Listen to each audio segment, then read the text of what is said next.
पश्चिम बंगाल में बीजेपी के सत्ता में आते ही टीएमसी में तोड़फोड़ शुरू हो गई। पहले कई विधायकों ने पार्टी का साथ छोड़ा, फिर टीएमसी के 20 सांसदों ने भी बगावत कर दी और एनडीए को समर्थन दे दिया। लेकिन अब टीएमसी के बागी सांसदों में भी फूट पड़ती दिखाई दे रही है। 20 में से 3 सांसदों ने एनडीए के साथ जाने से साफ इनकार कर दिया है, जिससे एनडीए की मुश्किलें बढ़ती नजर आ रही हैं। तो क्या है ये पूरी खबर, देखिए इस रिपोर्ट। पश्चिम बंगाल में टीएमसी में हुई टूट के बाद केंद्र में एनडीए के समर्थन का दायरा बढ़ गया है, लेकिन अब यही बागी सांसद एनडीए की मुश्किलें भी बढ़ाते नजर आ रहे हैं। बागियों में फूट पड़ती दिखाई दे रही है। टीएमसी के 20 सांसद जो ममता बनर्जी का साथ छोड़कर एनडीए के साथ चले गए थे, उनमें से कई सांसद अब एनडीए से भी दूरी बनाते नजर आ रहे हैं।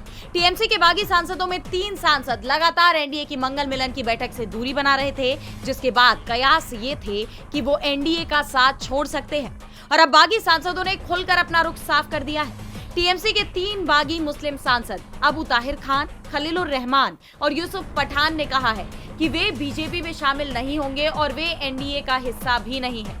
तीनों सांसदों के मुताबिक वे बीजेपी की राजनीति से सहमत नहीं हैं, लेकिन अपने क्षेत्र के लोगों के हित में केंद्र और राज्य सरकार के साथ काम करेंगे। ये तीनों ही उन 20 बागी टीएमसी सांसदों में शामिल हैं, जिन्होंने बंगाल विधानसभा चुनाव के कुछ ही हफ्तों बाद ममता बनर्जी की पार्टी से अलग होकर nationalist citizens party of India यानी एनसीपीआई में विलय किया था। साथ ही एनडीए को समर्थन देने की घोषणा की थी। हालांकि लोकसभा स्पीकर ओम बिरला ने अभी तक उन्हें औपचारिक रूप से एनसीपीआई सांसद के तौर पर मान्यता नहीं दी है। अबू ताहिर और खलीलुर रहमान के मुताबिक स्पीकर अभी भी उन्हें संसद में टीएमसी सांसद कहकर संबोधित करते हैं और उनके नाम के साथ टीएमसी लिखा जाता है। अब माना तो ये भी जा रहा है कि टीएमसी के ये 3 बागी सांसद ममता बनर्जी के साथ वापस जाना चाहते हैं और अगर ऐसा होता है तो ये एनडीए के लिए झटका साबित होगा। डीबी लाइव की रिपोर्ट।